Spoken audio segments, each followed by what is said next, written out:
हिंद दोस्तों, स्वागत है एक बार फिर से आपका अपना प्यारा सा YouTube channel platform FMSC group discussion में। तो फिर से उपस्थित हो चुके हैं जो कि ड्राइंग बोर्ड और बेसिक साइंस जो था उस सारे सिलेबस को लेकर के आ चुके हैं। और आज जो होने वाला जो होमवर्क दिया गया था पीडीएफ के माध्यम से, ड्राइंग रेखा जो है वो दिया गया था, उसके बाद चाल और बेग दिया गया था, साथ साथ कार्य ऊर्जा और शक्ति दिया गया था फिजिक्स में। और उसके बाद जो है कंप्यूटर जो था आईटी लिटरेचर, उसमें माइक्रोसॉफ्ट ऑफिस भी दिया गया था। ये सारे चीजों का कवर आपको इसी क्लास में होने वाला है और लास्ट तक बने रहिए, क्योंकि लास्ट में जो है आज का करंट अफेयर जो बनने वाला रहता है वो भी आज देखने को मिलेगा। तो सबसे पहले जो है आज जो है चाल और बेग, जो कि स्पीड एंड वेलोसिटी जो दिया गया था होमवर्क के माध्यम से, जो कि फिजिक्स के बेसिक साइंस और इंजीनियरिंग में फिजिक्स का चैप्टर से ज्यादा पूछा जाता है। तो ये फिजिक्स के चैप्टर चाल और बेग जो है वो दिया गया था, जो कि एएलपी CBT 2 को देखते हुए अभी चलाया जा रहा है, जो कि अभी एग्जाम तक जो है इसी तरह क्लास चलाया जाएगा। तो आप लोग बने रहिएगा और अपना प्यार और सपोर्ट जो है इसी तरह से भेजते रहिएगा। तो अब चाल और बेग का जो होमवर्क दिया गया था उसको स्टार्ट किया जा रहा है। बताइए, क्वेश्चन हो जाएगा,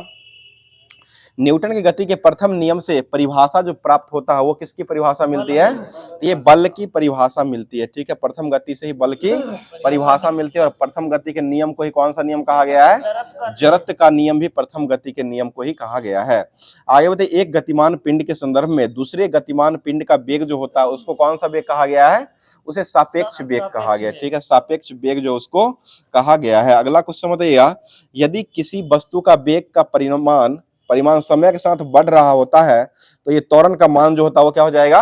बढ़ेगा तो धनात्मक हो जाएगा और घटेगा तो वहां पर ऋणात्मक हो। इसको ध्यान रखिएगा, किसी वस्तु के वेग का परिमाण समय के साथ अगर बढ़ रहा है तो वो धनात्मक हो जाएगा, त्वरण जो होता है वो धनात्मक हो जाएगा। इसी यहीं पर जो है परिणाम समय के साथ घट रहा है तो वह जो त्वरण हो जाएगा वह ऋणात्मक त्वरण हो जाएगा।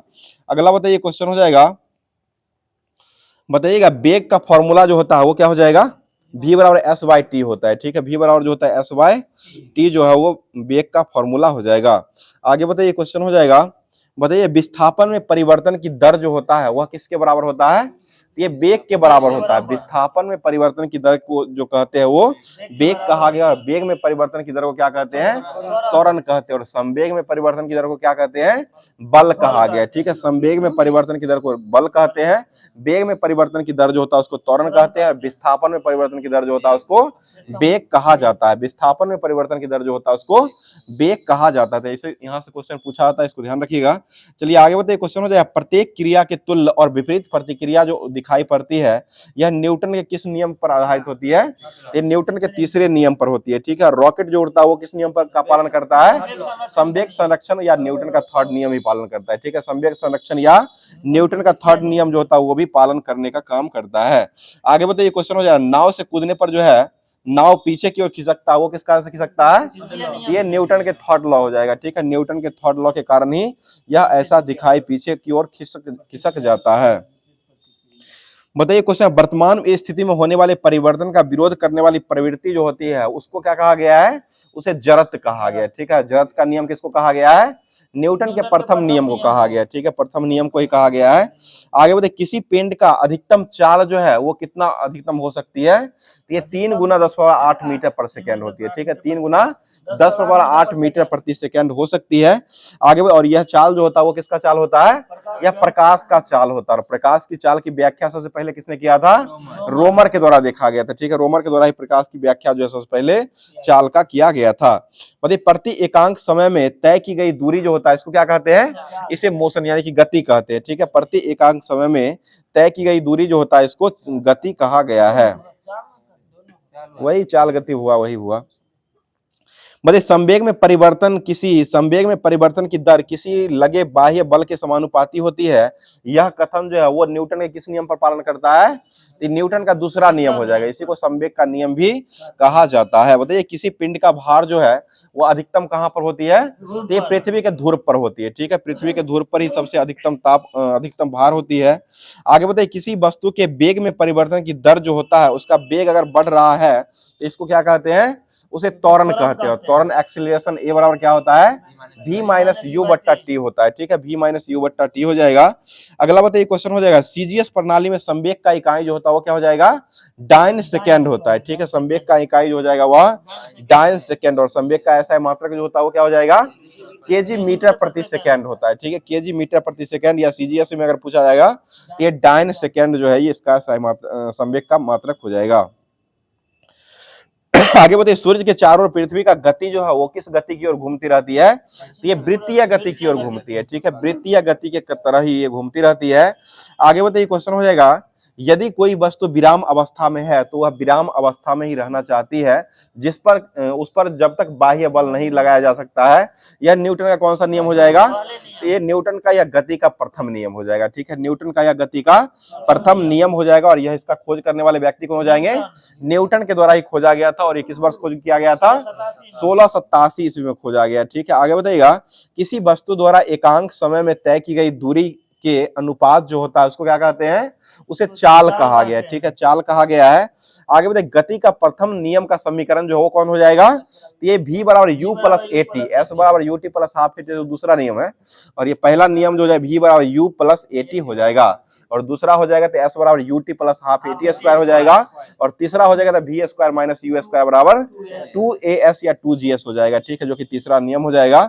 आगे बताइए क्वेश्चन है, समान त्रिज्या की लोहे और लकड़ी की गेंद निर्वात में ऊंचाई से छोड़ा जाता है तो दोनों गेंद पृथ्वी पर जो पहुंचती है वह कब कब पहुंचती है? तो दोनों एक समान ही पहुंचेगा, ठीक है, पृथ्वी पर दोनों जो निर्वात में अगर छोड़ा जाता है लोहा का गेंद और लकड़ी का गेंद दोनों तो ये आपको निर्वात में समान समय पर ही पहुंचेगा। बताइएगा, वेग समय ग्राफ की ढलान जो होता है इसको क्या कहा गया है? इसे एक्सेलरेशन कहा गया, ठीक है, त्वरण कहा गया है। अगला क्वेश्चन बताइए, एक तोप का गोला दागा गया है तो यह गोले का गति जो है वो किस गति को दर्शाता है? ये प्रक्षेप या परवलय गति, ठीक है, प्रक्षेप गति या परवलय गति का उदाहरण हो जाएगा। अगला क्वेश्चन बताइएगा, यदि गति में रहते हुए घूर्णन की धुरी पर किसी वस्तु में होकर के गुजरता है तो वैसे गति जो होता है उसको कौन सा गति कहते हैं? ये घूर्णन के साथ घूमेगा तो ये घूर्णन गति हो जाएगा, ठीक है, घूर्णन के साथ घूमेगा तो ये घूर्णन गति हो जाएगा। अगला क्वेश्चन, यदि एक गेंद ऊपर की ओर फेंकी जाती है तो इसमें परिवर्तन किसमें नहीं आता है? तो ये मास में नहीं आता है, द्रव्यमान जो होता है वो द्रव्यमान में कोई परिवर्तन नहीं आता है, मास हो जाएगा। अगला बताइए, न्यूटन के गति का पहला नियम जो है इसको क्या कहा गया है? जड़त्व का नियम। बताइएगा, यदि कोई वस्तु एक वृत्ताकार मार्ग में गति कर रहा है और 1 सेकंड में 1 चक्कर घूम जाता है, जिसकी औसत गति जो होती है वो क्या हो जाएगी? शून्य हो जाएगी, ठीक है, औसत गति जो हो जाएगा वह शून्य हो जाएगा। वही v minus you by T होता है तो उस पर 0 आ जाएगा। चलिए आगे बताइए, क्वेश्चन हो जाएगा, शरीर का वह भाग जिस पर शरीर का समस्त भार केंद्रित होता है इसको किस नाम से जाना गया है? इसको द्रव्यमान केंद्र के नाम से जाना गया है, ठीक है, द्रव्यमान केंद्र हो जाएगा। अगला बताइए क्वेश्चन हो जाएगा, बताइए, स्वतंत्र रूप से लटके हुए लकड़ी के ढांचे में कील ठोकना कठिन होता है, यह किसका नियम का पालन करता है? ये न्यूटन का दूसरा नियम का पालन करता है, ठीक, कील ठोकना का नियम जो हो जाएगा वह न्यूटन के दूसरे नियम को पालन करता है। आगे बताइए, सरल आवर्त गति करने वाले द्रव्यमान के कण और आवर्त काल के बीच संबंध जो होता है टी बराबर क्या होता है? 2 पाई रूट अंडर एल बट्टा जी। यहाँ पर द्रव्यमान की जगह पर एल की जगह पर द्रव्यमान लिया गया था तो एम हो जाएगा, एम बट्टा के हो जाएगा या जी हो जाएगा, तो ये टी बराबर 2 पाई रूट अंडर एल बट्टा जी होता है, इसको ध्यान रखिएगा। अगला क्वेश्चन बताइए, जड़त्व आघूर्ण टॉर्क ऐंठन का कोणीय त्वरण के बीच संबंध जो होता है वो क्या हो जाएगा? ये पाई बराबर एल अल्फा होता है, पाई बराबर जो होता है वो एल अल्फा हो जाएगा। बताइए, यदि एक लोलक निर्वात में दोलन करता है तो इसकी समय अवधि जो होती है वो क्या हो जाएगी? घट जाएगी, ठीक है, निर्वात में घट जाएगी, ऐसे जो है वो बढ़ा हुआ महसूस होता है। बताइए, पृथ्वी पर ऋतुओं का परिवर्तन जो होता है वो किस कारण से होता है? तो ये परिक्रमण के कारण होता है। और दिन रात का होना जो होता है वो किसके कारण होता है? तो ये परिभ्रमण के कारण होता है, ठीक है, परिभ्रमण के कारण ही दिन रात का होना हो जाएगा। और परिक्रमण जो होता है उसके कारण जो है पृथ्वी पर ऋतुओं का परिवर्तन जो होने लगता है। अगला क्वेश्चन है, घूर्णन करने वाली वस्तु पर लगाए गए एक बड़े बल का परिणाम जो होता है इसको क्या कहा गया है? ये बड़े बल का आघूर्ण कहा गया है, ठीक है, उसको बड़े बल का आघूर्ण भी कहा गया है। अगला बताइए, जब अंतरिक्ष यान से पृथ्वी का परिक्रमण किया जाता है तो भारहीनता महसूस जो होती है यह न्यूटन के किस नियम को पालन करता है? तो यह शून्य गुरुत्वाकर्षण के कारण हो जाएगा, शून्य गुरुत्वाकर्षण नियम के कारण ही ऐसा दिखने को मिलता है। मतलब 2 धनात्मक आवेशों के बीच के बल वह होगा जो मुक्त रूप से होते हैं जब उन्हें एक दूसरे के पास रखा जाता है तो बल का मान जो होता है वो क्या हो जाएगा? ये घट जाएगा, ठीक है, बल का मान जो होता है वो घट जाता है। अगला क्वेश्चन, शून्य रूप से स्वतंत्र रूप से गिरने वाली वस्तुओं में समान जो होता है वो क्या हो जाएगा? ये एक्सेलरेशन यानी कि त्वरण जो होता है वो समान रहता है। और त्वरण जो है वो कैसी राशि हो जाएगी? सदिश राशि। और इसका बीमीय सूत्र जो होता है वो क्या हो जाएगा? LT इनवर्स 2 हो जाएगा, ठीक है, LT इनवर्स 2 त्वरण का बीमीय सूत्र हो जाएगा। और मीटर पर सेकंड स्क्वायर जो होता है इसका ऐसा है मात्रक हो जाएगा। बताइए यदि वेग समय ग्राफ समय अक्ष के समानांतर होता है तो वस्तु का चाल या वेग जो होता है वो क्या होता है, नियत रहती है। ठीक है, समान या नियत रहती है। एक समान त्वरित गति के लिए वेग समय ग्राफ का ढलान जो होता है वो किस रेखा की तरफ होता है, तो ये सरल रेखा की तरफ ही होता है। ठीक है, सरल रेखा ही हो जाएगा। अगला क्वेश्चन है त्वरण ज्ञात करने का फॉर्मूला ए बराबर क्या हो जाएगा, v माइनस यू बट्टा टी। ठीक है, v माइनस यू बट्टा टी हो जाएगा। अगला क्वेश्चन है यदि एक गेंद को ऊपर की ओर फेंकी जाती है तो त्वरण परिवर्तन होता है या नहीं होता है, कोई परिवर्तन नहीं आएगा। त्वरण में जो होता है वो कोई परिवर्तन नहीं आएगा। मतलब रॉकेट जो काम करता है वो किस नियम पर काम करता है, ये न्यूटन के थर्ड नियम या संवेग संरक्षण। ठीक है, न्यूटन के थर्ड नियम या रेखीय संवेग संरक्षण के कारण जो है यह रॉकेट सिद्धांत काम करता है। बताइए न्यूटन की गति के लिए नियम लागू जो होता है वह पदार्थ की प्रकृति होती है, वह किस आकार की होती है, तो ये पदार्थ की प्रकृति जो होती है वो कण की आकृति की तरफ ही इसको दर्शाया गया है। बताइए प्रहारी पर चढ़ने वाला व्यक्ति आगे की ओर जो झुकता है वो किस कारण झुकता है, स्थिरता बढ़ाने के लिए झुकता है। ठीक है, स्थिरता को बढ़ाने के लिए आगे की ओर झुकता है ताकि वह पीछे गिर नहीं सके। आगे बताइए एक लड़की झूले में बैठी हुई स्थिति में झूला झूल रही है, उस पर लड़की के खड़े हो जाने पर दोलन काल जो होता है वो क्या हो जाएगा, घट जाता है। खड़ा हो जाने पर आवर्त काल जो हो जाएगा वह घट जाता है। आगे बताइए वॉशिंग मशीन जो हो किस सिद्धांत पर काम करता है, अपकेंद्रीय सिद्धांत। ठीक है, अपकेंद्रीय बल पर वॉशिंग मशीन काम करता है और अभिकेंद्रीय बल पर जो काम करता है वो आपको मौत का कुआं जो होता है वो अभिकेंद्रीय बल पर काम करता है। बताइएगा एक लिफ्ट में बैठे हुए एक व्यक्ति को अपना भार कब अधिक मालूम पड़ता है, ये जब लिफ्ट जो होता है वो त्वरित गति से ऊपर जाएगा। ठीक है, जब लिफ्ट जो होता है वह त्वरित गति से अगर ऊपर जा रहा है तो लिफ्ट में बैठे हुए वस्तुओं का भार जो होता है वह अधिक मालूम पड़ता है। आगे बताइएगा क्रिकेट का एक खिलाड़ी तेजी से आती हुई बॉल को अपने हाथों को खींचकर पीछे खींच करके पकड़ता है, यह जो है वो किसके कारण होता है, ये बॉल विश्राम की स्थिति में आ जाएगी इसलिए किया था। ठीक है, संवेगी आवेग के कारण होता है, बॉल विश्राम की स्थिति में आ जाए इसलिए उसे हाथ को खींचा जाता है।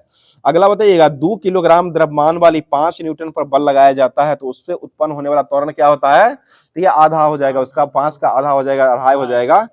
यानी कि त्वरण बराबर F बराबर जो होता है बल का फॉर्मूला ma होता है उससे निकाल सकते हैं, तो ये 2.5 मीटर पर सेकेंड स्क्वायर हो जाएगा।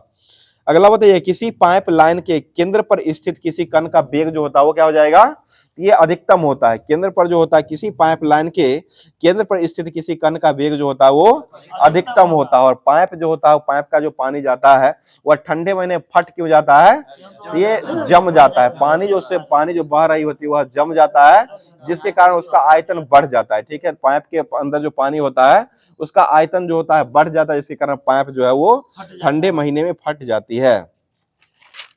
आगे बताइए एक धागे के अनुप्रस्थ दोलन की आवृत्ति 100 चक्कर है, यदि उसको धागे से बढ़ा करके 4 गुना कर दिया जाता है तो आवृत्ति जो होता है वो क्या हो जाएगा, तो ये √2 गुना होता है, तो 4 का √2 करेंगे तो ये 4 का रूट में करेंगे तो 2 हो जाएगा, तो ये 2 गुना यानी कि 100 चक्कर से चल रहा है तो उसका आवृत्ति जो हो जाएगा वो 200 चक्कर हो जाएगा। 2 गुना ना होगा, 4 का √2 हो जाएगा, 2 से गुना हो जाएगा। बताइए सामान्यतः कुंजी की का प्रयोग जो है दो पुर्जों के बीच किसी स्थित गति को रोकने के लिए किया जाता है, उसको क्या कहते हैं, उसे घूर्णन गति कहा गया है। ठीक है, घूर्णन गति कहा गया है। अगला बताइए सड़क पर चलते समय किसी बैलगाड़ी के पहियों की गति जो है वो किसका उदाहरण माना गया है, तो ये स्थानांतरणीय घूर्णन गति का माना गया है। ठीक है, स्थानांतरणीय घूर्णन गति को माना गया। अगला क्वेश्चन बताइएगा समान त्रिज्या वाले एक ही पदार्थ वाले 2 गोले एक दूसरे के पास रखे हुए होते हैं तो मध्य में गुरुत्वाकर्षण बल जो होता है वह किसके समानुपाती होता है, तो ये त्रिज्या के समानुपाती, F समानुपाती जो होता है वो R पर पावर 4 के समानुपाती होता है। आगे बताइए किसी भी स्थिर या गतिशील वस्तु की स्थिति और दिशा में तब तक कोई परिवर्तन नहीं होता है जब तक उस पर कोई बाह्य बल नहीं लग रहा होता है। यह कौन सा नियम हो जाएगा, ये प्रथम नियम, गति का प्रथम नियम या न्यूटन का प्रथम नियम हो जाएगा। आगे बताइए जब लोलक घड़ी की लंबाई को चौगुनी कर दी जाती है तो उसकी समय अवधि आवर्तकाल यानी कि टाइम पीरियड जो होता है वह क्या हो जाएगा, तो ये 2 गुना हो जाएगा। 4 गुनी करेंगे तो वही टाइम पीरियड जो T बराबर √L/G होता है, तो अगर 4 गुना अगर रहेगा तो वो 2 गुना हो जाएगा। अगला बताइए किसी कण को साम्य अवस्था में रखने के लिए बलों की न्यूनतम संख्या जो होती है उसको कितना से दर्शाया गया है? ये 2 होता है। किसी कण को साम्य अवस्था में रखने के लिए बलों की न्यूनतम संख्या जो होती है वो 2 होती है। अगला बताइएगा संवेग का ऐसा मात्रक जो होता है वो क्या हो जाएगा? न्यूटन सेकेंड, केजी मीटर पर सेकेंड या न्यूटन सेकेंड भी होता है। और आवेग का मात्रक क्या होता है? दोनों का सेम ही होता है, न्यूटन सेकेंड ही हो जाएगा। आगे बताइए सूर्य के चारों ओर चक्कर लगाने वाले ग्रहों में जो आवश्यक अभिकेंद्रीय बल की आपूर्ति करता है उसको कौन सा बल कहा गया है? उसे तटस्थ बल कहा गया। तटस्थ बल जो है उसको कहा गया है। बताइए क्वेश्चन हो जाए यदि हम लोलक को किसी द्रव में भरे बर्तन से लटका देते हैं तो लोलक जो होता है वो क्या होता है? ये रुक जाता है। लोलक को अगर किसी द्रव के बर्तन में लटका दिया जाता है तो लोलक जो होता है वहीं पर द्रव में ही फंस करके रुक जाता है। आगे बताइए एक व्यक्ति का भार लिफ्ट में अपने भार का दुगुना होता है, इस दशा में उसका त्वरण जो होता है वह किसके ऊपर काम करता है? तो ये जी के ऊर्ध्वाधर ऊपर की ओर काम करता है। जी जो होता है इसके ऊर्ध्वाधर ऊपर की ओर ही काम करता है। आगे बताइए यदि एक प्रक्षेपक का क्षैतिज प्रास की उसकी अधिकतम ऊंचाई का 4 गुना होता है तो प्रक्षेप का कोण जो होता है वो कितना हो जाएगा? ये 45 डिग्री का कोण होता है। ठीक है, 45 डिग्री का ही हो जाएगा। आगे बताइए क्वेश्चन हो जाएगा बताइए किसी पत्थर को किसी चोटी से अगर गिराया जाता है तो 100 मीटर गिरने के बाद पत्थर की चाल जो होती है वो कितना मीटर पर सेकंड हो जाएगा? तो ये 44.3 मीटर प्रति सेकंड हो जाएगा। अगला क्वेश्चन दो वस्तुओं के बीच घर्षण जो होता है वो किसके कारण होता है? तो उनके पृष्ठ की अनियमितता के कारण होता है। ठीक है, पृष्ठ के अनियमितता के कारण ही होता है। पृष्ठ तनाव का ऐसा मात्रक क्या होता है? ये न्यूटन प्रति मीटर। ठीक है, बलवत्ता लंबाई या न्यूटन प्रति मीटर जो है पृष्ठ तनाव का ऐसा मात्रक होता है। और बल का ऐसा मात्रक जो होता है वो क्या हो जाएगा? न्यूटन। और दबाव का ऐसा मात्रक जो होता है वो क्या हो जाएगा? ये दबाव का पास्कल या न्यूटन प्रति मीटर स्क्वायर भी होता है। अगला क्वेश्चन बताइए ऊंचे उड़ते हुए वायुयान में फाउंटेन पेन से स्याही लीक होने का कारण क्या होता है?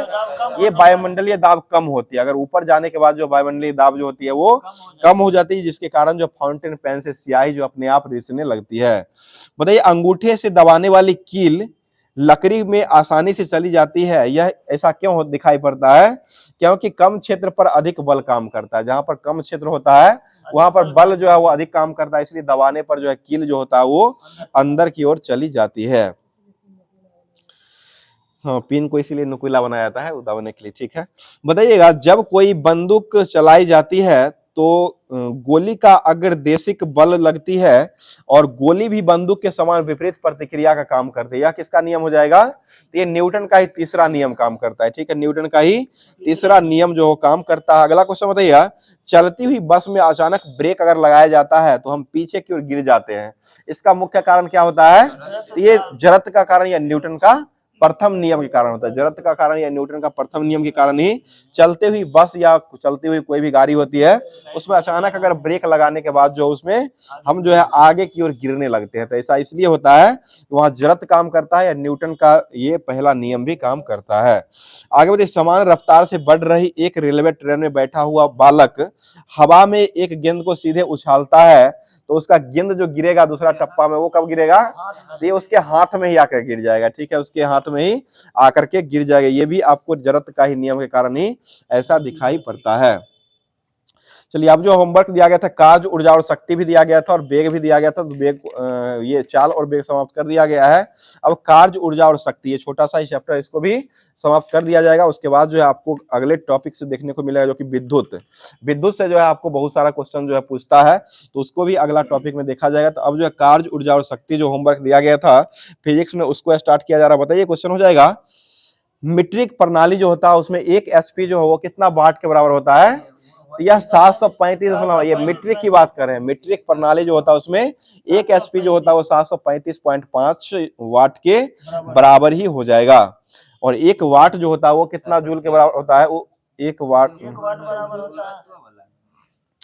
एक अश्वशक्ति में 746 वाट होता है। एक अश्वशक्ति जो हो जाएगा वो 746 वाट के बराबर होगा। ठीक है, चलिए आगे बताइए किसी वस्तु में उसकी गति के कारण जो उत्पन्न ऊर्जा होती है उसको कौन सा ऊर्जा कहा गया है?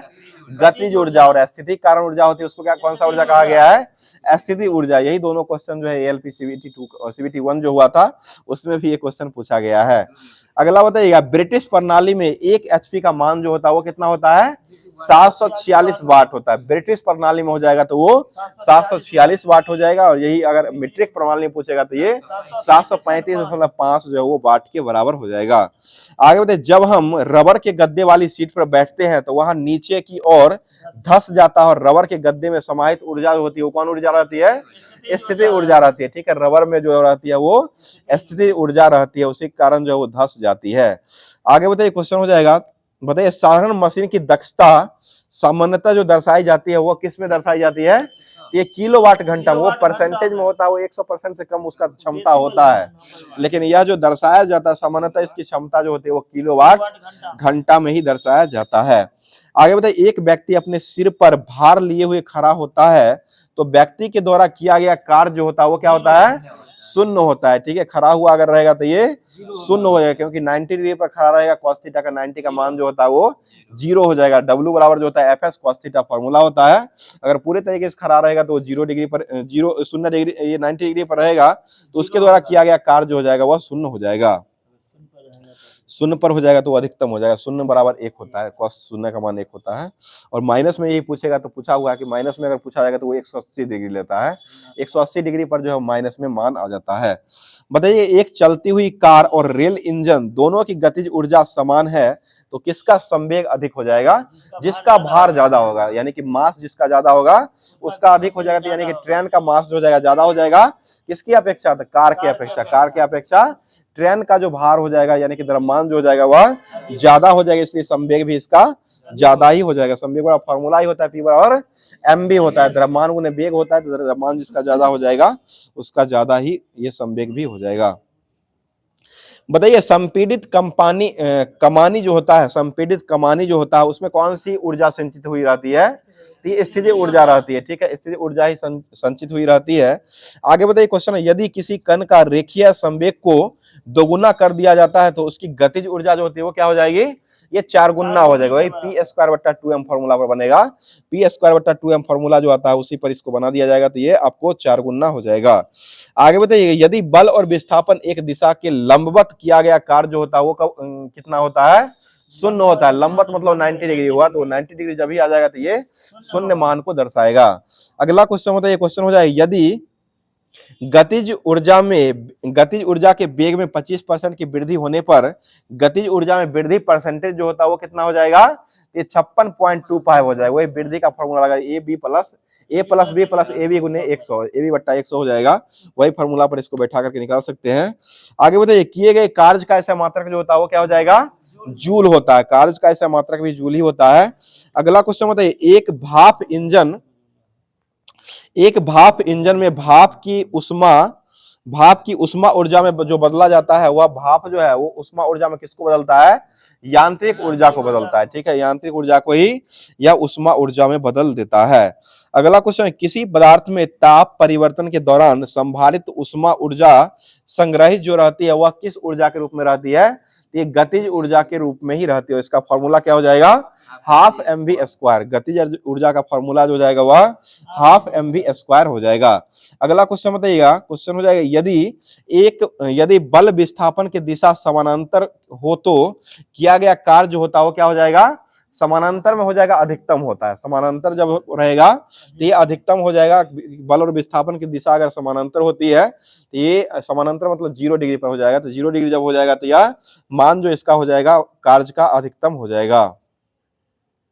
बताइए, क्वेश्चन हो जाएगा, बल द्वारा किया गया कार्य धनात्मक होता है और जब बल की दिशा विस्थापन की किस दिशा की, बल की दिशा जो होती है विस्थापन की दिशा की ओर ही होती है, तब जो यह कार्य जो होता है यह कार्य जो है धनात्मक होता है। बताइए, गतिज ऊर्जा और स्थिति ऊर्जा को सम्मिलित रूप से योग जो होता है इसको कौन सा ऊर्जा कहा गया है? यांत्रिक ऊर्जा कहा गया है। ठीक है, यांत्रिक ऊर्जा बराबर PE बराबर जो होता है, यांत्रिक ऊर्जा बराबर जो होता है ये आपको गतिज ऊर्जा प्लस स्थिति ऊर्जा हो जाएगा। यांत्रिक पोटेंशियल एनर्जी में चलिए बताइए क्वेश्चन हो जाए, एक मशीन की दक्षता जो होती है वो कितना परसेंट होती है? ये 100% से कम होती है, ठीक है, 100% से ही कम होती है। वही आदर्श मशीन की दक्षता हो जाएगा, 100% से कम ही होती है। बताइए एक बंद मार्ग में किसी संरक्षित बल द्वारा किया गया कार्य जो होता है वो क्या होता है? न्यूनतम होता है। बल द्वारा संरक्षित मार्ग में किया गया कार्य जो होता है वह न्यूनतम होता है। और 1 किलोवाट घंटा जो वो कितना जूल के बराबर होता है? 3.6 गुने 10⁻6 जूल के बराबर होता है, ठीक है, 3.6 गुने 10⁻6 जूल के बराबर 1 किलोवाट घंटा जो होता है वह बराबर हो जाएगा। बताइए कार्य करने में मानव शरीर द्वारा प्रयुक्त ऊर्जा जो रहती है वह कौन सी ऊर्जा रहती है? तो ये स्थितिक ऊर्जा रहती है। कार्य करने में मानव शरीर द्वारा प्रयुक्त ऊर्जा जो होती है वह स्थितिक ऊर्जा रहती है। आगे बताइए किसी पिंड की गतिज ऊर्जा 4 गुनी कर देने पर उसके नए संवेग का मान जो होता है वो क्या हो जाएगा? वो भी 2 गुना ही हो जाएगा, वही रूट वाला हो जाएगा, 2 गुना ही हो जाएगा। बताइए रॉकेट किस सिद्धांत पर उड़ता है? ये संवेग संरक्षण पर उड़ता है, ठीक है, संवेग संरक्षण के सिद्धांत पर ही उड़ाया जाता है। अगला क्वेश्चन बताइए बल एवं विस्थापन दोनों सदिश में होता है तो बल और विस्थापन का गुणनफल जो होता है वो क्या होता है? अदिश हो जाएगा। बल और विस्थापन यानी कि सदिश और सदिश को गुना करते हैं तो ये अदिश आ जाता है। तो ये बल और विस्थापन दोनों को गुना करने के बाद जो है अदिश राशि प्राप्त हो जाएगा, यानी कि बल जो हो जाएगा सदिश है और विस्थापन भी सदिश है, दोनों गुना करने के बाद अदिश प्राप्त हो जाएगा। बताइए एक हल्के और एक भारी पिंड का वेग समान होता है तो किस पिंड की गतिज ऊर्जा जो होती है वो अधिकतम हो जाएगी? तो ये हल्के पिंड का हो जाएगा। हल्के पिंड का जो होता है वो हल्के पिंड का गतिज ऊर्जा जो हल्के पिंड का अधिकतम हो जाएगा। और संवेग अगर पूछेगा तो ये आपको भारी का हो जाएगा, संवेग में भारी का हो जाएगा। और गतिज ऊर्जा पूछेगा तो हल्के का पिंड का जो है वो अधिक गतिज ऊर्जा हो जाएगी। बताइए क्वेश्चन एक ट्रक और एक कार समान गतिज ऊर्जा के साथ गतिशील है, उन्हें रोकने के लिए अगर समान बल लगाया जाता है तो वो दोनों का ठहरने की दूरी जो होती है वो क्या हो जाएगी? दोनों समान ही हो जाएगा। चाल भी यहाँ पर समान है और ब्रेक जो दबाया जाता है वो भी समान ही है। तो जितना ब्रेक उसमें दबाया जा रहा है उतना ही इसमें भी दबाया जा रहा है, इसलिए दोनों का रुकने का समय जो हो जाएगा वो समान दूरी पर ही जाकर के रुक जाएगी। बताइए किसी पिंड का द्रव्यमान अगर दुगुना है और वेग को आधा कर दिया जाता है तो गतिज ऊर्जा जो होती है वो क्या हो जाएगी? तो ये आधी ही हो जाएगी। गतिज ऊर्जा हाफ mv स्क्वायर होता है, इसको बैठाइएगा तो ये आधी ही आ जाएगी। बताइए अर्घ जो है वो किसका मात्रक हो जाएगा? तो ये ऊर्जा का ही मात्रक होता है, ऊर्जा का ही सीजीएस पद्धति मात्रक जो होता है वो अर्घ हो जाएगा। और डाइन जो वो किसका मात्रक हो जाएगा? यह बल का हो जाएगा। बल का सीजीएस मात्रक जो हो जाएगा वो डाइन हो जाएगा और ऊर्जा का सीजीएस मात्रक जो होता है वो अर्घ हो जाएगा। बताइए 1 किलोग्राम वस्तु का वेग अगर 1 मीटर पर सेकेंड होता है तो गतिज ऊर्जा का मान जो है वो क्या हो जाएगा? तो ये हाफ mv स्क्वायर आधा हो जाएगा, 0.5 हो जाएगा, क्योंकि एक ही है, 1/2 गुने 1 गुने 1 का स्क्वायर अगर करते हैं तो ये मान इसका 1/2 ही आ जाएगा। 1/2 बराबर हो जाएगा 0.5 जूल हो जाएगा। तो ये जितना भी दिया गया था होमवर्क में चाल एवं वेग और कार्य शक्ति और ऊर्जा दिया गया था इसको समाप्त कर दिया गया है। 9 टॉपिक तक समाप्त हो चुका। अब जो आधारभूत विद्युत जो है बेसिक इलेक्ट्रिसिटी जो है ये आपको अगला टॉपिक में होमवर्क के माध्यम से दिया जाएगा, उसको भी स्टार्ट किया जाएगा। अब जो है होमवर्क के ही माध्यम से जो कि दिया गया था आईटी सेक्टर जो कि कंप्यूटर का दिया और कल से आपको पर्यावरण भी देखने को मिलेगा। ये आईटी सेक्टर जो दिया गया था होमवर्क के माध्यम से उसको अब स्टार्ट किया जा रहा है, जो कि माइक्रोसॉफ्ट विंडोज दिया गया था। उससे पहले जो है कंप्यूटर से संबंधित एक परिचय जो छोटा सा था इसको समाप्त किया गया है और माइक्रोसॉफ्ट विंडोज जो दिया गया था इसको स्टार्ट किया जा रहा है। जो कि जो टॉपिक आपको पूछता है रेलवे एलपी के द्वारा एलपी सीबीटी 2 में जो टॉपिक पूछा जा रहा है वही सारा टॉपिक जो अभी यहाँ पर रिवाइज करवाया जाता है। और जब एग्जाम का सीटी अगर दे दिया जाएगा उसमें मैराथन भी चलाया जाएगा। आप लोग का कमेंट भी आ रहा था तो उसको भी ध्यान में रखिएगा, डेली रूप से देखते रहिए अभी तक के लिए। चलिए आगे बताइए क्वेश्चन हो जाएगा माइक्रोसॉफ्ट विंडोज का जो दिया गया था होमवर्क। बताइए क्वेश्चन हो जाएगा टास्क बार के बाएं कोने पर जो बटन होता है उसको कौन सा बटन कहते हैं? स्टार्ट बटन होता है। बाएं तरफ ही ऊपर में जो रहता है उसको स्टार्ट बटन के नाम से जाना जाता है। बताइए विंडोज के स्टार्ट बटन मेन्यू में जो होता है उसको क्या कहा गया है? उसे रन कमांड कहा गया, ठीक है, रन कमांड के नाम से जाना जाता है। अगला क्वेश्चन बताइए कंप्यूटर साक्षरता दिवस कब मनाते हैं? 2 दिसंबर को कंप्यूटर साक्षरता दिवस के रूप में मनाया जाता है। और आधुनिक कंप्यूटर का आविष्कार जो है वो किस द्वारा किया गया है?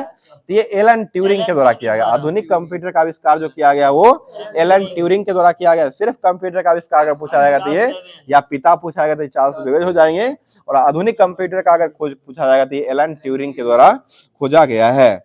चलिए आगे बताइए, कंप्यूटर में महान क्रांति जो आई थी वो किस वर्ष आई है? 1960 में आई है। बताइए विंडोज ऑपरेटिंग सिस्टम को जब हम फाइल को डिलीट कर देते हैं तो वह सभी फाइल कहाँ चल जाती है? रिसाइकिल बिन में चल जाती है। ठीक है, रिसाइकिल बिन में चल जाती है। उसको फिर से अगर हम चाहते हैं तो उसको वापस ला सकते हैं, जो कि ऐसा जो है डेस्कटॉप और ये डेस्कटॉप जो होता है या लैपटॉप होता है या कंप्यूटर होता है, ये सारा चीज में आपको ये चीज देखने को मिलेगा। रिसाइकलिंग बिन में सभी चीज डिलीट करने के बाद चल जाती है, वहां से फिर से दोबारा हम प्राप्त कर सकते हैं।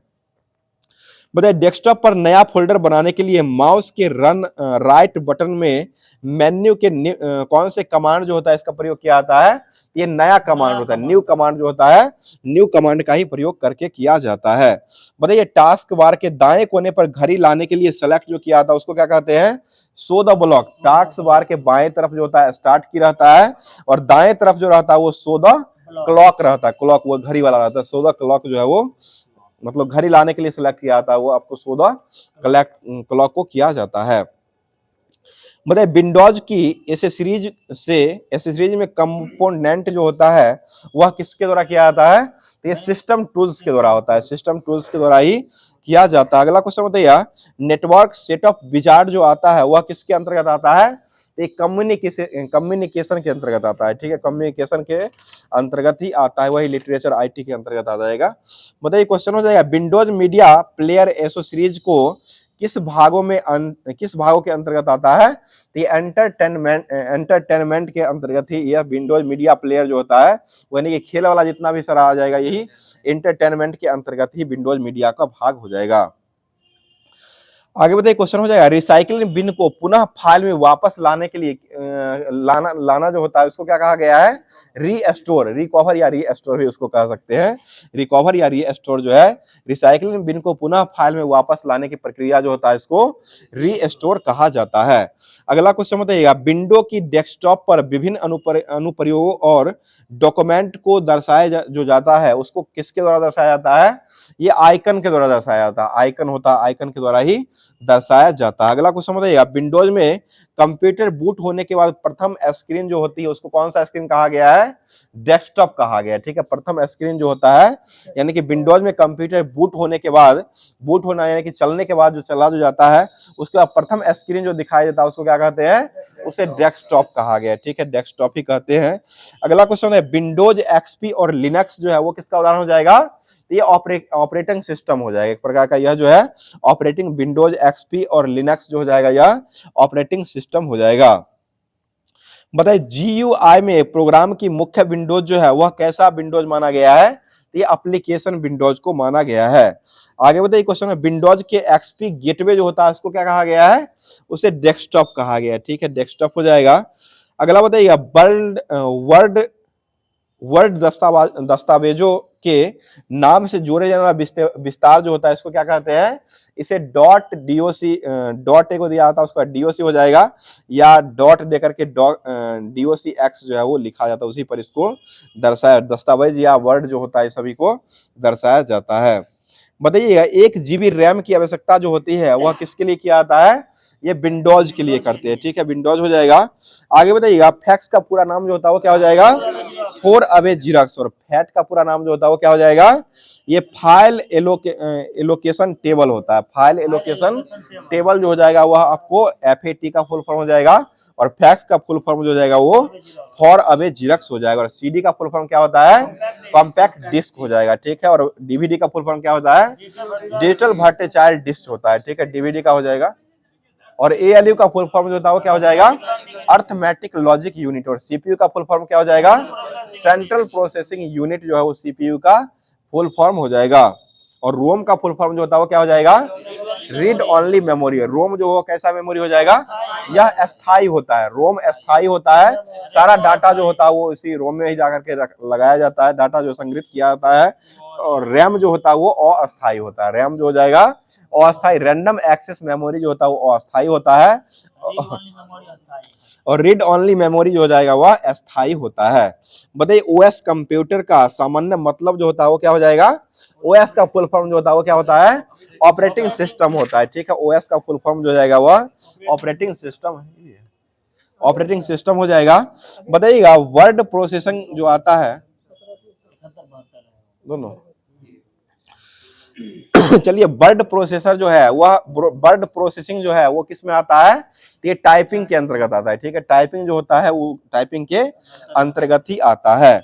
आगे बताइए क्वेश्चन हो जाएगा, और टाइपिंग जब किया जाता है उसको डिलीट करने के लिए किसका प्रयोग किया जाता है? ये डिलीट बैक स्पेस का उपयोग करते हैं, ठीक है। टाइपिंग जब करते हैं उस समय डिलीट करने के लिए बैक स्पेस जो होता है उसी का प्रयोग किया जाता है। बताइए क्वेश्चन हो जाएगा फंक्शन की संख्या टोटल जो होती है वो कितनी होती है?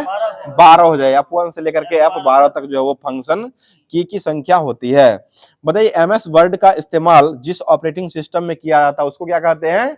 उसे विंडोज कहा गया है। एमएस ऑफिस, एमएस ऑपरेटर या ऑपरेटिंग सिस्टम, एमएस वर्ड का इस्तेमाल जिस ऑपरेटिंग सिस्टम में किया जाता है उसको विंडोज कहा जाता है। बताइए नोटपैड बनाने के लिए टेक्स्ट फाइल का विस्तार जो होता है यह कैसा माना गया है? ये .txt माना गया, ठीक है। .txt हो जाएगा जो कि टेक्स्ट नोटपैड में बनाने वाली टेक्स्ट फाइल का विस्तार जो होता है .txt के नाम से ही जाना जाता है। बताइए फाइल को सेव करने के लिए फाइल मेनू के किस कमांड का प्रयोग किया जाता है? ये सेव कमांड, ठीक है। सेव कमांड का उपयोग करते हैं। बताइए कौन सा कमांड है जिसको कैंसिल करने के लिए प्रयोग किया जाता है? Control plus Z, control plus Z का प्रयोग जो है वो कमांड को कैंसिल करने के लिए प्रयोग किया जाता है।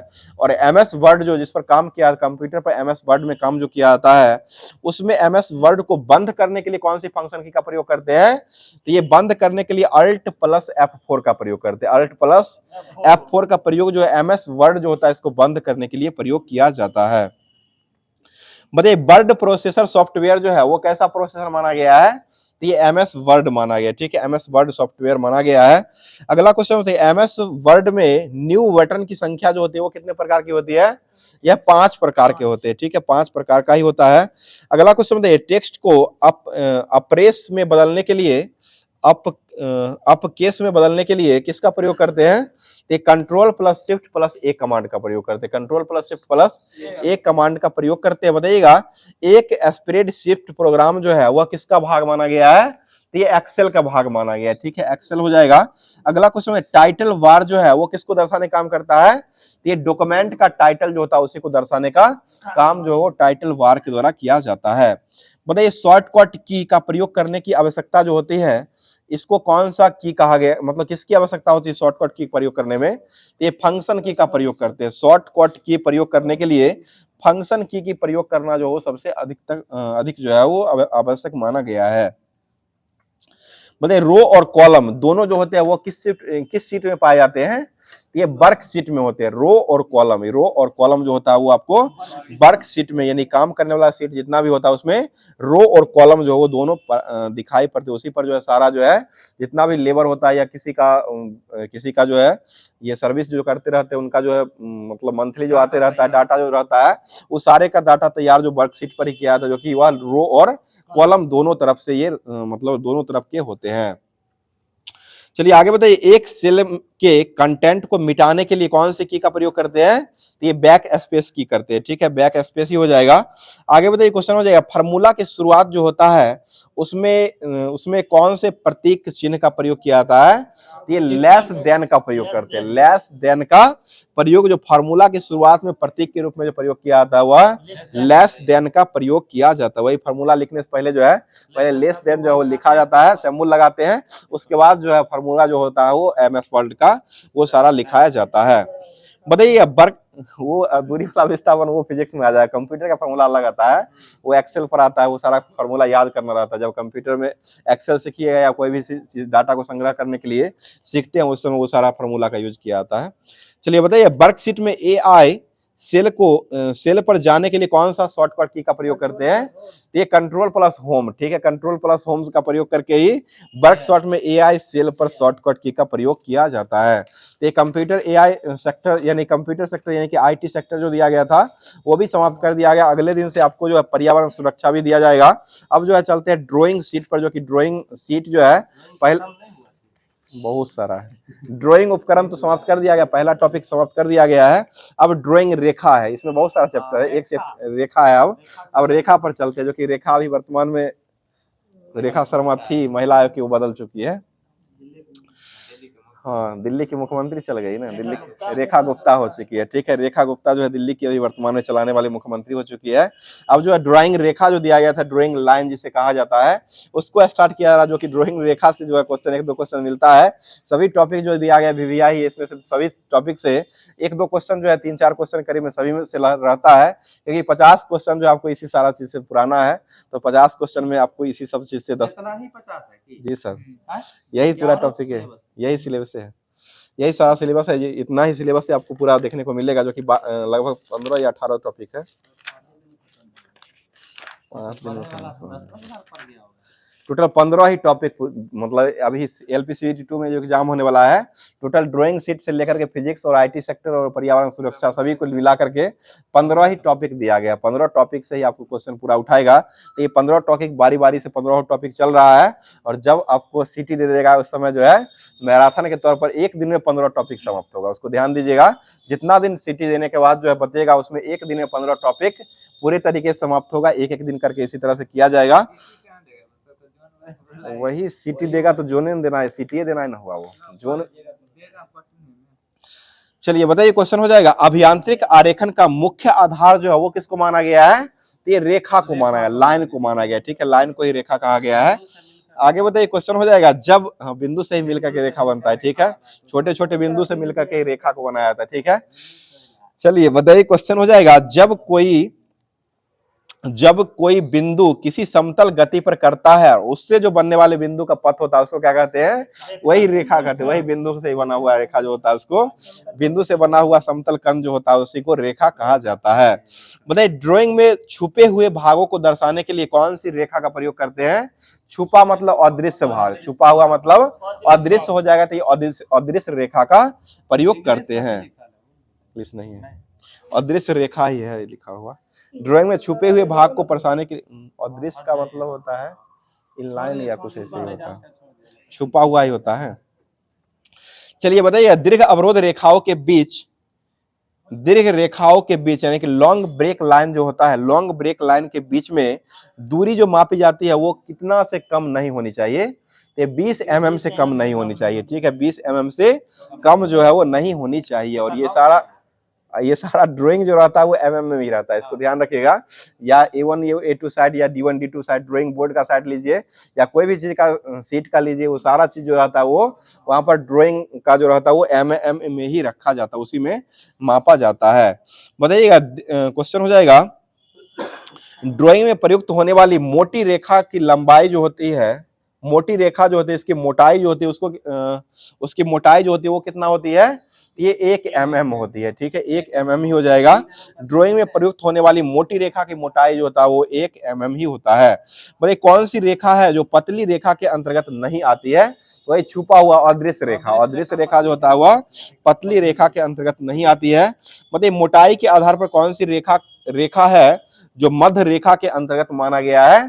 ये अदृश्य रेखा जो होता है इसको मध्य रेखा भी माना गया, मध्य रेखा के नाम से भी जाना गया है। अगला क्वेश्चन बताइए, अभियांत्रिक ड्राइंग में मुख्यतः कितने प्रकार की रेखा का प्रयोग किया गया है? ये 8 प्रकार की रेखा का प्रयोग करते हैं। ठीक है, 8 प्रकार की रेखा जो होता है उसी का प्रयोग, वही डॉट डॉट करके नहीं दिया रहता है, 8 लाइन दिया रहता है, पहचानना रहता है ये कौन सी रेखा वही सारा है। 8 प्रकार की रेखा का प्रयोग करते हैं। और ऑब्जेक्ट लाइन में डायमेंशन लाइन के बीच कम से कम कितना अंतर होना चाहिए? ये 8 mm का अंतर भी होना चाहिए। अंतर भी 8 mm का होता है। और रेखा का प्रकार जो होता है वो भी 8 प्रकार के रेखा का प्रयोग किया जाता है। बताइए, अक्षरों को प्रायः किस नाम से संबोधित किया जाता है? तो ये अपर केस तथा लोअर केस, अपर केस और लोअर केस अक्षरों को प्रायः जो जाना जाता है वो अपर केस या लोअर केस के नाम से जाना जाता है। और लोअर केस की अक्षर की ऊंचाई जो होता है वो कितना होता है? ये 2.5 mm से लेकर के 14 mm के बीच में रहता है। 2.5 से 14 mm के बीच जो अक्षर होता है इसको लोअर अक्षर के नाम से जाना जाता है। अगला क्वेश्चन बताइए, ए प्रकार के अक्षरों के मध्य कम से कम क्रम उचित अंतर जो होता है वो कितना का माना गया है, तो ये 6/14 हो जाएगा, 6/14 हो जाएगा। किसी का आंख का साइज भी होता है 6/9 दिखता है, कोई 6/6 दिखता है, 6/12 भी दिखता है, 6 का गुणज में ही रहता है, लेकिन ये 6/14 ये प्रकार के अक्षरों का मतलब वो ये साइज दिया गया था, वो 6 मतलब 6/14 ये का साइज दिया गया था, वही चित्र दे दिया गया था, उसको पहचानना था। चलिए आगे बताइए, क्वेश्चन हो जाएगा, सभी अक्षरों को मुद्रित जो किया जाता है, उस मुद्रित जो किया जाता है जिसमें वह पढ़ या देख सकता है, इसको कौन सा इसको क्या कहा गया है, इसे रेखा चित्र कहा गया है। ठीक है, रेखा चित्र कहा गया है। अगला क्वेश्चन है, भारतीय मानक संस्थान BIS के अनुसार जो है मुख्य शीर्षक तथा ड्राइंग संख्या में ऊंचाई के अक्षरों का प्रयोग जो किया जाता है वो कितना से कितना mm के बीच में करते हैं, तो ये 6 से 12 हो जाएगा। ठीक है, 6 से 12 mm के बीच में ही किया जाता है। बताइएगा, वह ठोस आकृति जिस पर आधार और सिरों के अनुसार विभिन्न भुजा होती है उसको क्या कहते हैं, उसे प्रिज्म कहा गया है। ठीक है, उसको प्रिज्म कहा जाता है। और प्रिज्म का आइसोमेट्रिक व्यू जो होता है वो क्या होता है, प्रिज्म का जो हो जाएगा वो वृत्त आयताकार। ठीक है, प्रिज्म का जो आइसोमेट्रिक व्यू जो होता है वो आयता आकार का होता है। ठीक है, आयत 3 होता है, प्रिज्म 2 होता है। ठीक है, चलिए बताइए, क्वेश्चन हो जाएगा, कौन सा डायमेंशन पार्ट में किसी प्रकार की स्थिति को दर्शाने का काम करता है, उसको क्या कहते हैं, उसे लोकेशन डायमेंशन कहा गया है। ठीक है, लोकेशन डायमेंशन कहा गया है। अगला क्वेश्चन है, बारीक लाइन हमेशा ऑब्जेक्ट लाइन के समानांतर खींची जाती है, इसको कौन सा लाइन कहा गया है, इसको भी डायमेंशन लाइन ही कहा गया है। अगला बताइए, क्वेश्चन में छेदक रेखा जो होती है, सेक्शन लाइन जिसको कहा गया है, सेक्शन लाइन क्षैतिज के झुकाव पर खींची जाती है, वह कितना डिग्री के झुकाव पर रहती है, ये 45 डिग्री। ये क्षैतिज रेखा जो खींची जाती है, छेदक रेखा जो होती है या सेक्शन लाइन जो खींची जाती है, सेक्शन लाइन का क्षैतिज रेखा जो होता है वो उसका झुकाव जो होता है वो 45 डिग्री के कोण पर ही झुका हुआ रहता है। बताइएगा, यदि एक रेखा का क्षैतिज तल का झुकाव पर खींचा जाता है तो बताइए कि वह किस प्रकार की रेखा हो जाएगी, ये तिर्यक रेखा होती है। क्षैतिज रेखा पर अगर खिंचाव खींचा जाता है तो उसको तिर्यक रेखा बोला जाता है। बताइए, किसी भाग की सेक्सिंग करने के लिए किस रेखा का प्रयोग करते हैं, एक कर्तन समतल रेखा का प्रयोग किया जाता है, कर्तन समतल रेखा का प्रयोग किया जाता है। कुछ नया नया टॉपिक इसलिए जवाब नहीं आ रहा है, तो आप लोग ही कमेंट करके, कमेंट में अगर जानते हो तो कमेंट किया कीजिएगा। और इसी तरह से क्वेश्चन भी पूछा जाता है, इसको भी ध्यान रखिएगा। चलिए बताइए, क्वेश्चन हो जाएगा, किसी भाग के सेक्शनिंग करने के लिए कौन सी रेखा का प्रयोग करते हैं, कर्तन रेखा। अभी बताएगा, कर्तन रेखा हो या सेक्शन रेखा, किसी रेखाओं के प्रयोग से सतह विशेष किसी भाग की सेक्शनिंग करने के लिए जो रेखा का प्रयोग करते हैं उसको कर्तन रेखा कहा जाता है। आगे बताइए, क्वेश्चन में संक्षिप्त रूप से अंत के पूर्ण विराम का प्रयोग किया जा सकता है या नहीं किया जा सकता है, नहीं किया जा सकता है।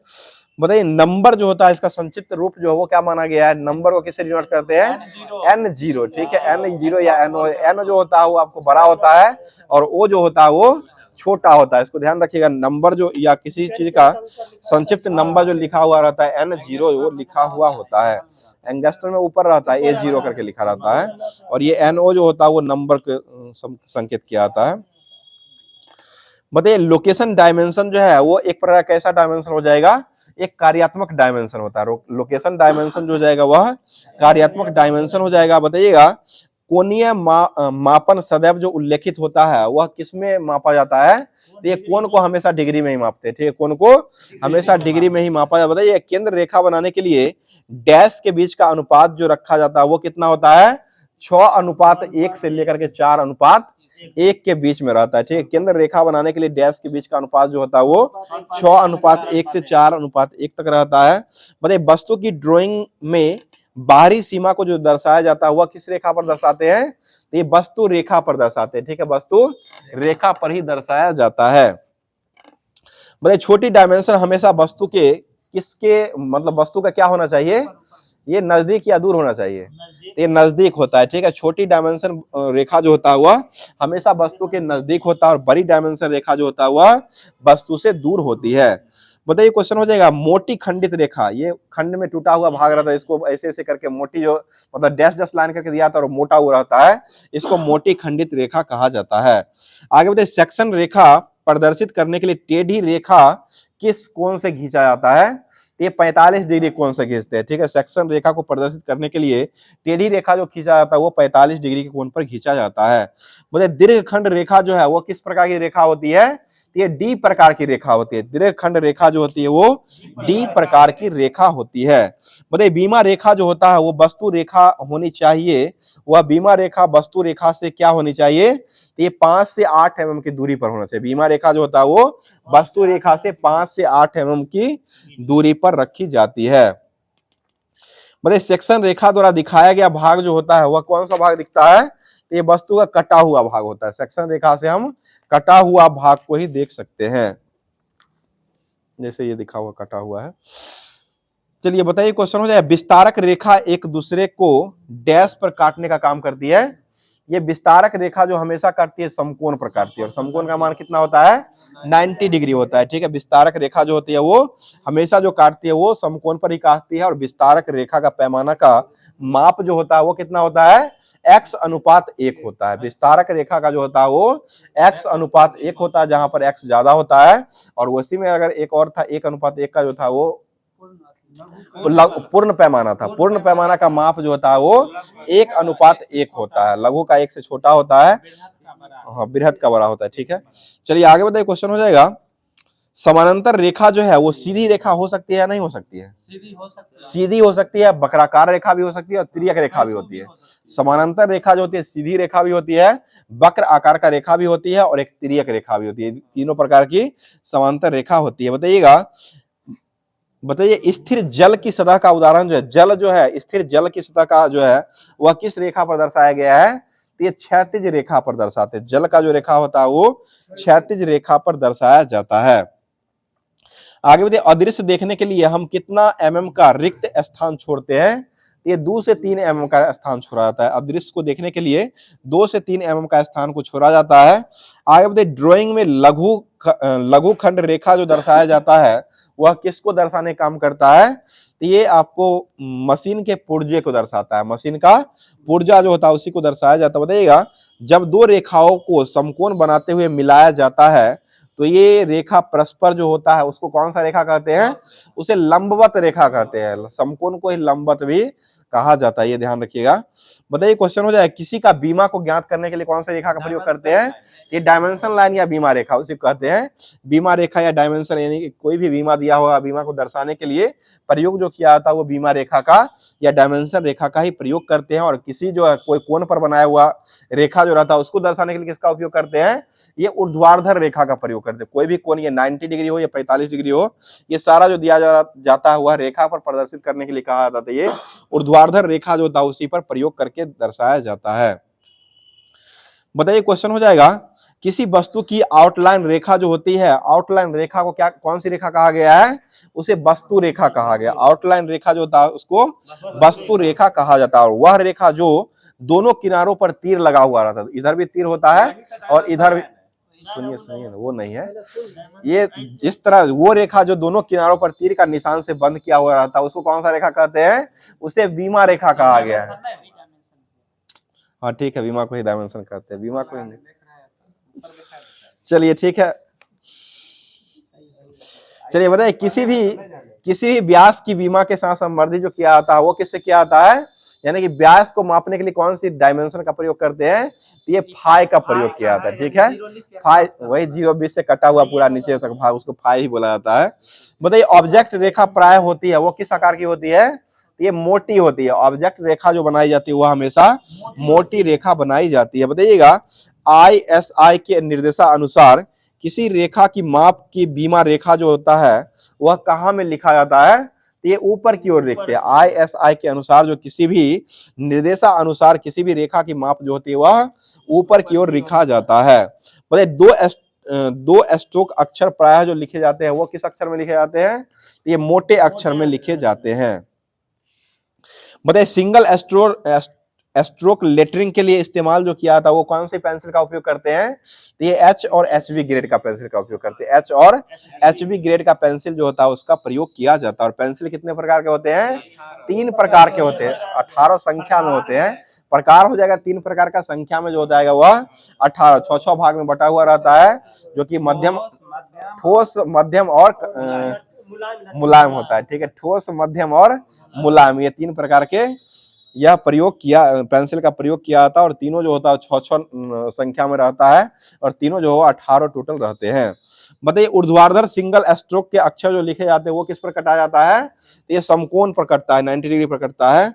अगला क्वेश्चन बताइए इंजीनियरिंग ड्राइंग का अक्षरांकन करने के लिए ऊर्ध्वाधर रेखाओं को जो खींचा जाता है वह किस की ओर से किस ओर खींचा जाता है? ऊर्ध्वाधर बोलिए ना, ऊपर से नीचे की ओर हो जाएगा। ऊर्ध्वाधर रेखा जो होता है वो खींचा जाता है, वो ऊपर से नीचे की ओर जो ऊर्ध्वाधर रेखा को खींची जाती है। चलिए अगला क्वेश्चन बताइए, क्वेश्चन हो जाएगा एक संदर्भित रेखा जो खरी लंब रेखा होती है उसको कौन सी रेखा कहा गया है? वही ऊर्ध्वाधर रेखा भी कहा गया। करंट भी चला दे, भाग जाइएगा। चलिए बताइए क्वेश्चन हो जाए स्थिर पानी के ऊपरी सतह के समानांतर खींची हुई रेखा जो होती है उसको कौन सी रेखा कहते हैं? उसे क्षैतिज रेखा कहते हैं। अगला क्वेश्चन बताइए निरंतर मोटी रेखा का दूसरा नाम जो होता है वो कौन सी रेखा होती है?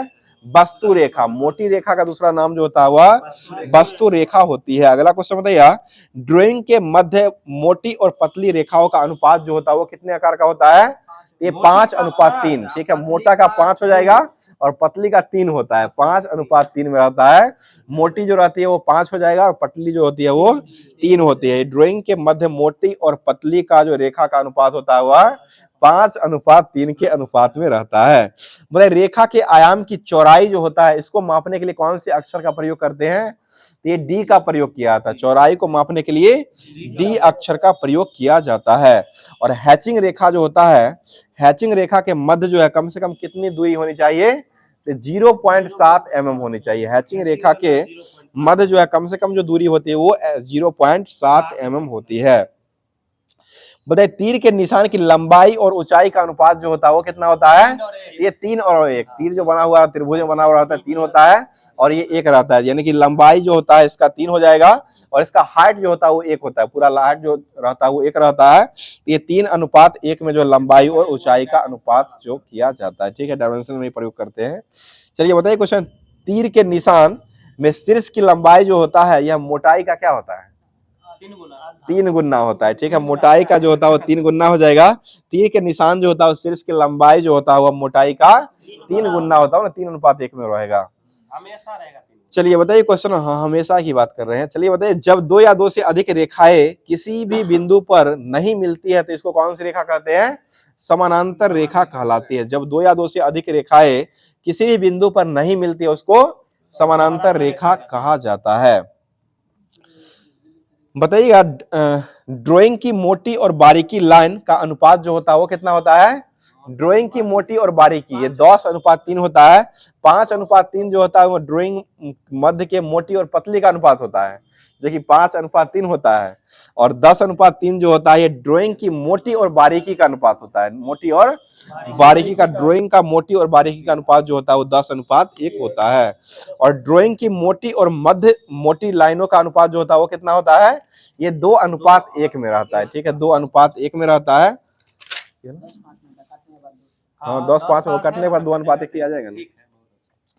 चलिए बताइए क्वेश्चन असीम लंबाई का निर्माण जो है वह किसके द्वारा किया? दोनों कोनों की ट्रिम के द्वारा किया जा सकता है। आगे बताइए छुपी हुई लाइन को दिखाने के लिए किसका प्रयोग किया जाता है? डॉट लाइन का प्रयोग किया जाता है। डॉट लाइन का ही प्रयोग करके छुपी हुई रेखा का प्रयोग किया जाता है। बताइए काल्पनिक रेखा के आधार का केंद्र को एपेक्स बिंदु पर मिलाने पर जो रेखा होती है उसको कौन सी रेखा कहा गया है? उसे अक्ष रेखा कहा गया है। ठीक है, अक्ष रेखा कहा गया है। आगे बताइए बीमा रेखा वस्तु रेखा से कितना mm की दूरी पर होती है? ये 5 से 8 होती है। बीमा रेखा जो होती है वस्तु रेखा से 5 से 8 mm की दूरी पर होनी चाहिए। और सक्शन रेखा की मोटाई जो होती है वो कितनी होती है? 0.5 mm से लेकर के 0.7 mm तक होती है। बताइए क्षैतिज रेखा जो है उसको सीधी रेखा कह सकते हैं नहीं कह सकते? बिल्कुल कह सकते हैं। क्षैतिज जो होता है वो सीधी रेखा होता है। पूछ देता है क्षैतिज रेखा सीधी है या नहीं, तो ये सीधी रेखा ही होती है। आगे बताइए ISI के अनुसार, अभी कुछ देर पहले ही हुआ था क्वेश्चन, ISI के अनुसार रेखा की माप बीमा रेखा के किस मतलब किस ओर होनी चाहिए, ये ऊपर की ओर होनी चाहिए, ठीक है, बीमा रेखा के ऊपर की ओर होनी चाहिए। बताइए BIS के विमांकन का प्रदर्शित जो किया था वो किसमें किया जाता है, ये MM में किया था। BIS के अनुसार जो है किसी भी डायमेंशन का जो प्रदर्शित किया जाता है वो MM में ही किया जाता है। अगला क्वेश्चन, इंजीनियरिंग ड्राइंग के विभिन्न प्रकार के अक्षरांकन तरीकों का उपयोग किए जाने वाले सभी अक्षरों जो होता है इसको तिरछा लिखा जाता है, इसको क्या कहा गया है, तिरछी अक्षरांकन कहा गया। तिरछा जिसको लिखा जाएगा उसको तिरछी अक्षरांकन कहा गया है। आगे बताइए क्वेश्चन है, 75 डिग्री तिरछी अक्षरांकन जो लिखी जाती है इसको कौन सा लेटर कहा गया है, इनलाइंड लेटर कहा गया। 75 डिग्री का जो अक्षरांकन किया जाता है इसको इनक्लाइंड लेटर जो है वो कहा जाता है। बताइए सिंगल स्ट्रोक लेटरिंग के लिए कौन सी ग्रेड का पेंसिल का प्रयोग किया जाता है, ये H और HB। सिंगल के लिए जो सिंगल स्ट्रोक लेटरिंग के लिए H और HB का प्रयोग किया जाता है। बताइए 2 स्ट्रोक अक्षर जो लिखा जाता है यह किस मतलब मोटा होता है या पतला होता है, 2 अक्षर से लिखेंगे तो मोटा लिखाएगा, ध्यान दीजिएगा। तो ये 2 अक्षर से लिखे हुए जो स्ट्रोक होते हैं इसको मोटा कहा जाता है। बताइए सिंगल स्ट्रोक लेटरिंग के लिए 2 अक्षरों के बीच न्यूनतम दूरी जो होती है उसको क्या होती है, ये समान होती है। सिंगल अक्षर के लिए 2 अक्षरों की बीच की न्यूनतम दूरी जो होती है वो समान होती है। और लंबवत रेखा जो होती है वो कितने डिग्री पर बनाया जाता है, 90 डिग्री बनाया जाता है, ठीक है, 90 डिग्री होता है। बताइएगा ए प्रकार की रेखा जो होता है इसको कौन सी रेखा कहा गया है, वस्तु रेखा कहा गया है, ठीक है, वस्तु रेखा कहा गया है।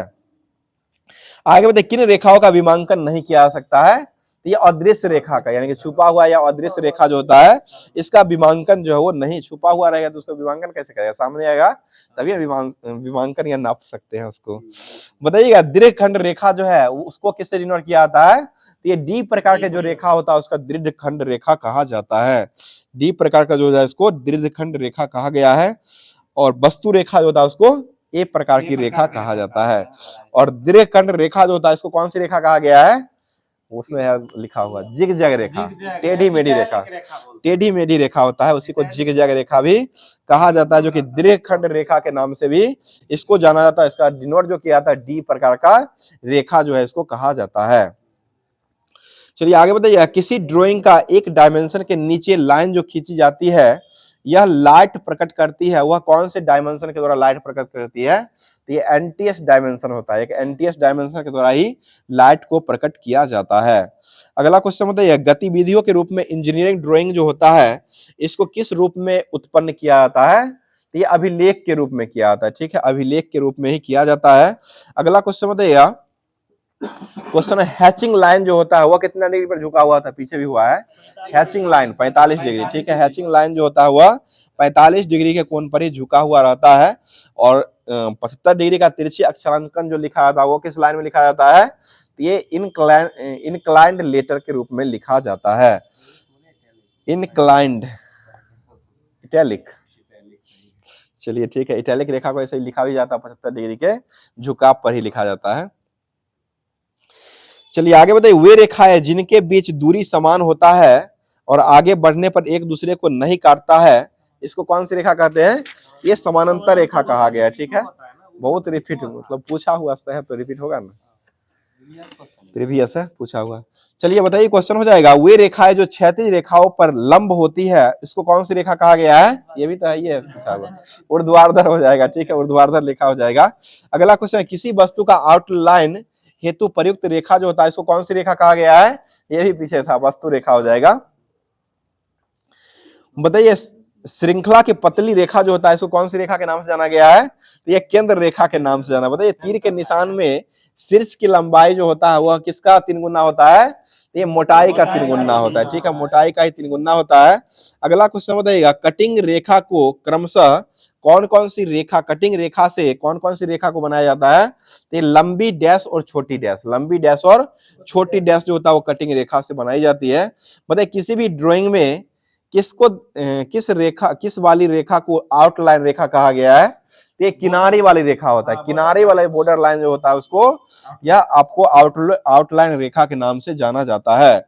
बताइए किस रेखा के द्वारा 2 समान भागों में विभाजित होने वाली दूसरी तथा पहली रेखाओं के मध्य बनने वाले कोण की माप किया जाता है, तो ये 90 डिग्री का हो जाएगा।